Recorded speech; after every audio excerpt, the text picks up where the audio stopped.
بسم اللہ الرحمن الرحیم۔ السلام علیکم جی، میرا نام محمد حسن الیاس ہے، Ghamidi centre of Islamic learning سے حاضر خدمت ہوں۔ ہماری خوش نصیبی ہے، خوش قسمتی ہے، پاکستان کا ایک بڑا ممتاز اور نمایاں نام، اور وہ نام ایسا ہے کہ جو لوگ زبان سے، ادب سے، تہذیب سے، اپنی تاریخ سے، اپنے کلچر سے، اسی طریقے سے ان اقدار اور روایات سے جو ہماری مٹی میں پیدا ہوئی ہیں کسی بھی درجے تعلق رکھتے ہیں، وہ ان کی شخصیت سے نہ صرف یہ کہ واقف ہیں بلکہ ان سے استفادہ بھی کرتے رہتے ہیں۔ پاکستان کو عالمی سطح پر انہوں نے مختلف چیزوں میں نہ صرف یہ کہ روشناس کروایا، پاکستان کے اندر بھی خواتین کے حقوق ہوں، لوگوں کے اندر اردو زبان کو عام کرنا ہو، اور سب سے آگے بڑھ کے اخلاقی تربیت اور تعلیم اور ہمارا تہذیبی رچاؤ اس کو برقرار رکھنا ہو، سب کو انہوں نے آگے بڑھایا۔ میری خوش قسمتی ہے، ہم سب کی خوش قسمتی ہے، امریکہ تشریف لائی ہوئی تھی، ہم نے دعوت دی کہ غامدی سینٹر تشریف لائیے۔ جناب ڈاکٹر عارفہ سید صاحبہ، السلام علیکم ڈاکٹر صاحبہ۔ وعلیکم السلام۔ خیر عافیت سے ہیں ڈاکٹر صاحبہ؟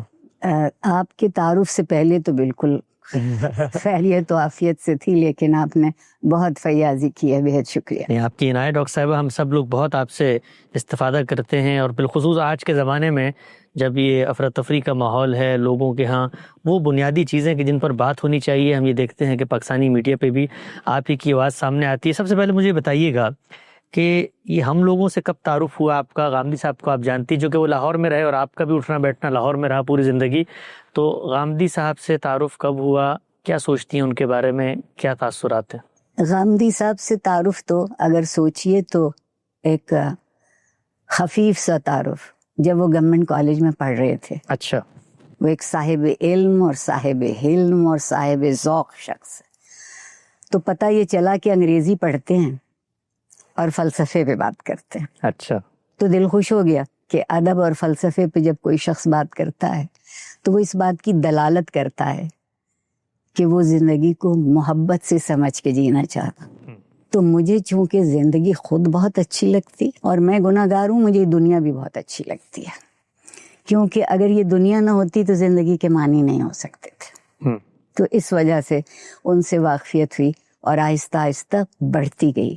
خوش نصیبی یہ ہے کہ جب میں نیشنل کمیشن کی چیئرپرسن ہو کے اسلام آباد گئی تو وہاں وہ اس وقت اسلامک آئیڈیالوجی کاؤنسل کے ممبر تھے۔ آپ مت پوچھئے کہ دل کی ساری آرزو اور ذہن کے سارے سوالوں کی کیسے آبیاری ہوئی۔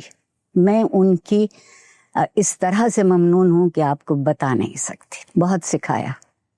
اور دوسری سب سے اچھی بات جو لگی وہ یہ تھی کہ وہ کوئی بات ایسی نہیں کرتے جو دلیل، منطق اور عقل کی سمجھ میں نہ آئے۔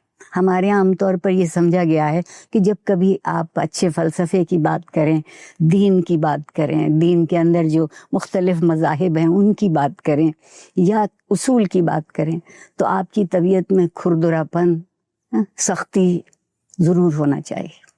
غامدی صاحب نے اس تصور کو الٹ دیا، اور میرے جیسوں کو یہ یقین ہوا کہ اسلام پر اس سے اچھی بات روشن نہیں ہو سکتی۔ سبحان اللہ۔ زندگی کی بات ہو، اور میں ایک اپنی جہالت میں ایک اور بات جانتی ہوں کہ آج ہمارے ہاں جو بذوق میں ہمارے خود کو مذہبی رہنما کہتے ہیں اور سیاسی رہنما بھی ہیں، انہوں نے ہمیں یہاں لا کے کھڑا کر دیا ہے کہ دین چند عادتوں اور چند رسوم کے دہرانے کا نام ہے۔ میرے جیسے دیوانے خوش نصیب اس لیے تھے کہ ایک اچھے خوش خیال گھرانے میں پیدا ہوئی، وہ کہ اس میں میرا نہ انتخاب ہے نہ مجھے کچھ میسر، اور اس سے فائدہ یہ ہوا کہ رسم اور عادتیں دین نہیں ہو سکتی۔ دین تو اصول ہیں، آپ دنیا کے کسی کونے میں رہیں، کوئی لباس پہنیں، کوئی غذا کھائیں، لیکن جب سوچیں تو اس کی بنیاد اصول پر ہو۔ اس لیے اگر کوئی چیز کبھی نہیں بدلے گی تو وہ میرے رب کا دین نہیں بدلے گا۔ سبحان اللہ، بہت خوب، بہت ہی خوشی ہوئی آپ کا تعارف آپ نے بتایا کہ بڑے زمانے لمبے عرصے سے ہے۔ ڈاکٹر صاحب یہ بتائیے گا، ہم لوگ تو اب آپ کو اس کو کہتے ہیں اپنی تاریخ کے ایک نمونے کے طور پہ چاہتے ہیں اپنی نئی نسلوں سے متعارف کرائیں۔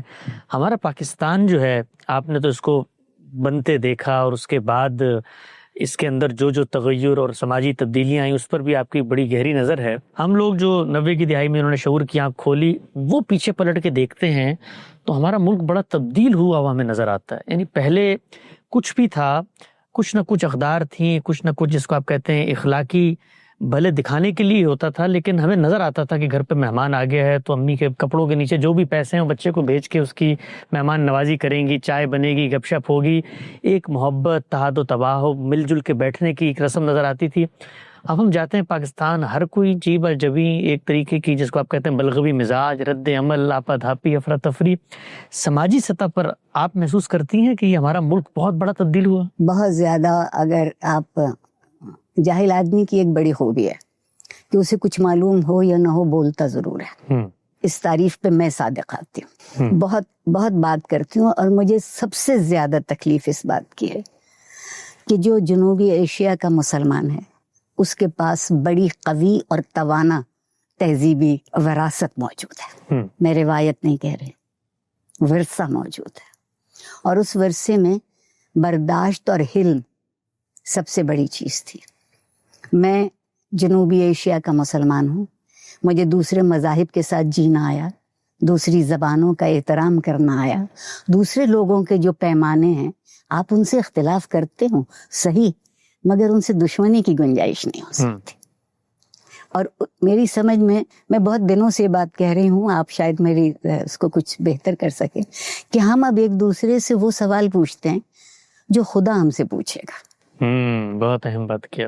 ہم وہ سوال ہی نہیں پوچھتے جو ہم ایک دوسرے سے پوچھ سکتے ہیں. ہم وہ کام ہی نہیں کرتے جو ہم ایک دوسرے کے لیے کر سکتے ہیں. ایک عجیب وحشت ہے, اور وحشت سوائے دہشت کے, نفرت کے اور غصے کے کسی اور چیز کو جنم نہیں دیتی.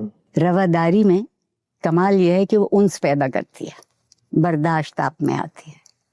قبول کرنا ضروری نہیں ہے لیکن اس کی توہین نہ کرنا لازمی ہے. ہم نے توہین کا راستہ اپنا لیا, اور توہین کے راستے میں ٹکراؤ ہی ٹکراؤ ہوگا اور کچھ نہیں ہوگا. اس لیے میں مسلسل کہتی چلی جاؤں گی کہ آج کی دنیا جو تعلیم دے رہی ہے اس سے روزگار تو بہت اچھا نصیب میں آ سکتا ہے, لیکن وہ تعلیم تربیت سے جدا ہو گئی. اور چونکہ تربیت سے جدا ہو گئی اس لیے نہ زندگی کے معنی آتے ہیں, نہ زندگی سے محبت ہوتی ہے, اور نہ زندگی قیمتی لگتی ہے. جی بالکل ٹھیک ہے. نہیں, بہت ہی آپ نے اہم بات فرمائی. ڈاکٹر صاحب یہ بھی بتائیے گا کہ ہمارے ملک میں کم سے کم یہ تھا کہ ہماری ایک زبان تھی, زبان آپ سے بہتر کون جانتا ہے, پوری تہذیب کو لے کر آتی ہے, پورا ایک علم ہے ماضی کی تراث سے, اس سے وہ آپ کو جوڑتی ہے اور آپ کی شناخت اس سے واضح ہوتی ہے. فارسی عربی تو ہم سے پہلے چلی گئی تھی, اردو اب چلی گئی, انگریزی ہمیں آتی نہیں ہے. آپ کو کیا لگتا ہے کہ پاکستان کے اندر اس وقت جو بچہ بڑا ہو رہا ہے اس کا ورلڈ ویو کیا ہے, یعنی وہ کہاں سے اٹھا ہے, اس نے کہاں جانا ہے؟ یہ زبان سے جو دوری پیدا ہوئی, اور ذرا یہ بھی بتائیے گا کہ دوری پیدا ہوئی کیونکہ لوگ اس کو بھی عام طور پر اتنا تسلیم کہتے ہیں, اردو تو ہم بول ہی رہے ہیں, تو اس زبان سے دوری نے ہمیں کہاں لا کے کھڑا کر دی؟ دیکھیے, زبان سے دوری کی آپ نے بہت اچھی بات کی. میں ہمیشہ ایک جملہ کہتی ہوں, آپ کے لیے بھی دہراؤں گی, کہ خیال کا وطن زبان ہوتی ہے. سبحان اللہ, کیا بات. اور جب آپ کے پاس زبان کے لیے گنجائش نہیں رہے گی تو خیال تو ختم. خیال ختم ہو. میں اور آپ لفظوں کے بغیر نہیں سوچ سکتے. جب ہم سوچتے ہیں تو لفظ تصور ہوتا ہے, اور جب ہم بولتے ہیں تو لفظ پیکر ہوتا ہے. اب صورت یہ ہے کہ اگر تصور اچھا ہوگا تو پیکر بھی اچھا ہوگا, اور اگر تصور اچھا نہیں ہے تو پیکر کو بھول جائیے. افسوس یہ ہے کہ جس انگریزی کے ہم اتنے گن گاتے ہیں, اور آپ میری بغاوت دیکھیے, انگریزی کی کھاتی ہوں, اردو کی گن گاتی ہوں. اردو کے اس لیے گن گاتی ہوں کہ یہ وہ زبان ہے جس نے دوسری زبانوں کے صرف ادب اور لغت کو نہیں لیا, بلکہ وہ اثر جو معاشرے پر ہوتا ہے اس کی تاثیر اپنے اندر رکھی.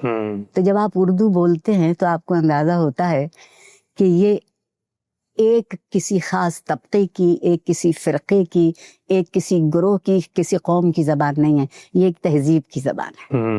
اردو نے کمال یہ کیا کہ تہذیب کو آپ کے سامنے مجسم کر کے کھڑا کرتی ہے. اگر اردو سے ہم ناواقف تو ہوئے, اب تو مذاق اڑاتے ہیں. جو کوئی اپنی زبان اور اپنے تہذیبی ورثے کا مذاق اڑاتا ہے دنیا میں بھی آج بھی اس کے لیے کوئی گنجائش نہیں ہوتی. ہمارے ساتھ یہی ہوا ہے. بالکل ایسے ہی. گھبراہٹ کا شکار ہے جان. ہم لڑتے بہت اچھا ہے, ہم بات نہیں کر پاتے. بالکل صحیح.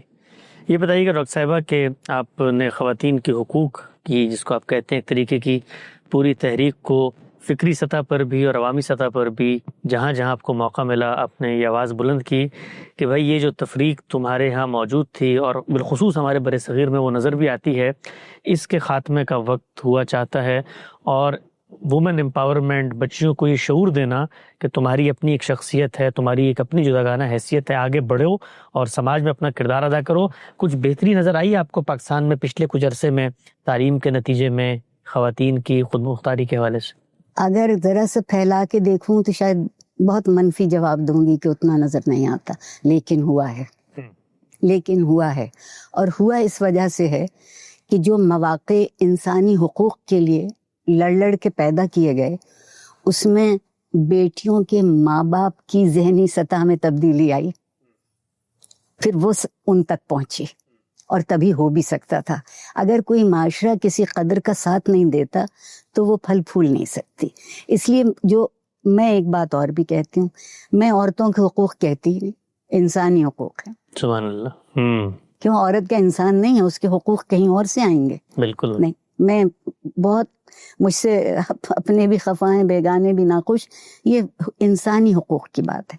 اب یہ ایک اور بات ہے کہ پروردگار نے مجھ کو کن خاصیت اور کن خصوصیات کے ساتھ پیدا کیا. میرا ایک مادی وجود ہے، اس کی شکل و صورت مختلف ہے. اس مادی وجود کی شکل و صورت مختلف ہونے سے یہ کہاں ثابت ہوا کہ میرا اخلاقی وجود بھی مختلف ہے؟ سبحان اللہ. کیا جب میدان جنگ میں سپاہی لڑنے جاتا ہے تو قد لڑنے جاتا ہے، وزن لڑنے جاتا ہے، بینائی لڑنے جاتی ہے، کان لڑنے جاتے ہیں، یا حوصلہ، ہمت، ارادہ جاتا ہے؟ اگر یہ جاتا ہے تو وہ عورت کے پاس بھی ہے. اور جتنی چومکھی وہ زندگی میں لڑتی ہے، مرد اتنا چومکھی نہیں لڑتے. اور میرے پروردگار نے جب سزا اور جزا کی میزان رکھی تو یہ نہیں کہا کہ عورتیں سب کی سب جہنم میں جائیں گی جیسا کہ ہم سے آج کے ملا کہتے ہیں، اور آپ سب لوگ جنت میں بیٹھیں گے. نہیں کہا کہ جو یہ کرے گا اس کے ساتھ ایسا ہوگا. یہ انمتا علیہم کا راستہ ہے اور یہ مغضوب علیہم کا راستہ. چننا تمہیں، جو چاہو چن لو. سبحان اللہ. بہت خوب. آخری سوال ڈاکٹر صاحب آپ کی خدمت میں، یہ بتائیے گا کیا پیغام دیں گی ہمارے ہاں کے نوجوان بچوں کو؟ اس وقت آپ جانتی ہیں کہ یہ پوری دنیا میں ٹیکنالوجی کا چکا چوند، ایک طریقے کے جس کو آپ کہتے ہیں آگے بڑھنے کا جذبہ، کیریئر اورینٹیشن، یونیورسٹیاں، ڈگریاں، تعلیم، نوکریاں، اور جو ہمارا اوور آل اسٹرکچر بن چکا ہے اور زمانے کی جو حرکیات ہیں اس میں ظاہری بات ہے معاش کے بغیر اب جی بھی نہیں سکتے. تو ایک دوڑ نظر آتی ہے ہمیں ہر طرف کہ جی آپ نے جانا ہے اسکول، پھر وہاں پہ تعلیم کے بوجھ اٹھا کے یونیورسٹیاں، ڈگریاں، اور پھر اس کے بعد جا کے دنیا کے اس نظم اور کارخانے کو چلانا ہے اور اپنے بھی سامان کا بندوبست کرنا ہے. کیا بتائیں گی اس نوجوان کو کہ زندگی کیا ہے، اس کی حقیقتیں کیا ہیں، اور یہ سب کچھ تو تم کر ہی رہے ہو، اس کے علاوہ کیا کام کرنا ہے کہ یہ کرنے کے بعد تمہاری جو منتہا ہے، تمہارا جو امتیاز ہے بطور شرف انسانیت کے، اس تک تم پہنچ سکتے ہو؟ افسوس کہ یہ کام ہمارے ہاں جب میں پل بڑھ رہی تھی قبل از مسیح میں تو تربیت تعلیم کا لازمی جز تھی. خالی تعلیم کو کوئی کچھ نہیں جانتا تھا جب تک کہ وہ تعلیم تربیت سے وابستہ ہو کے، پیوستہ ہو کے، بلکہ پاک ہو کے آپ کے اندر نہ پہنچے.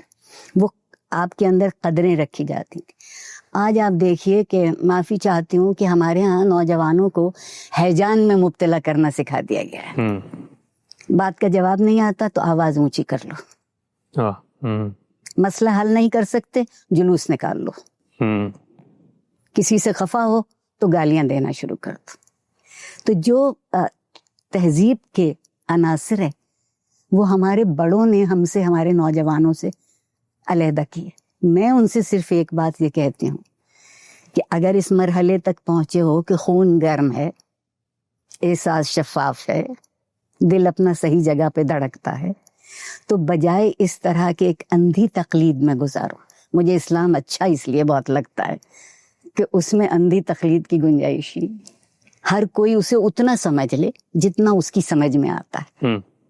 اگر وہ اتنا بھی سمجھ لے گا، میں آج کے نوجوان سے یہ کہتی ہوں، زندگی انعام ہے، سزا نہیں ہے. بہت سے لوگ زندگی کو سزا مانتے ہیں، میں زندگی کو انعام مانتی ہوں کیا میری اوقات ہے اور مجھے زندہ رہنے کا موقع دیا جائے. میں بڑی ہی عاجزی مگر بڑے اعتماد سے کہوں گی کہ میں پاکستان کی پہلی نسل ہوں اور میں نے خوش پاکستان دیکھا, روادار پاکستان دیکھا, برداشت والا پاکستان دیکھا. اور آج ہم نے یہ مٹا کے یہ سوچا ہے کہ ہم طاقتور ہو گئے. اگر طاقت صرف جسمانی طور پر زیر کرنے کا نام ہے, مادی طور پر پامال کرنے کا نام ہے, تو صرف پہلوانوں کی حکومت ہونی چاہیے. لیکن اگر زندگی عقل سے, احساس سے اور ایک مہذب رویوں سے, تہذیب کسی مشکل چیز کا نام نہیں ہے, تہذیب انتخاب کا نام ہے. قوت تمیز جو پروردگار نے ہم سے وعدہ کر لیا کہ ہم نے تمہیں دی ہے کہ تم امتیاز کر سکو, تو یہ میرے نوجوانوں کے لیے ناممکن نہیں ہے. اور ایک بات, پروفیسر قرار حسین صاحب کا آپ نے نام سنا ہوگا, ان کی ایک بات مجھے یاد آتی ہے کہ شخصیت پرست معاشرے بت پرست معاشرے ہوتے ہیں. سبحان اللہ. بس آپ بت پرستی سے بچ جائیے. بہت خوب ڈاکٹر صاحبہ, بہت ہی خوشی, مسرت اور تہنیت کا موقع ہے, آپ سے ہم کلام ہونے کا موقع ملا. آپ نے تشریف لائیں, ہماری نیک تمنائیں, دعائیں آپ کے ساتھ ہیں. اللہ تعالیٰ آپ کو آپ کے مشن میں کامیاب کرے. آپ تو کا بہت شکریہ. آپ کا بھی ہے شکریہ, آپ نے مجھے بہت اعزاز دی. میرے لیے تو یہ ایک جس کو کہنا چاہیے ایسا لمحہ ہے جو ٹھہر گیا ہے. بہت شکریہ.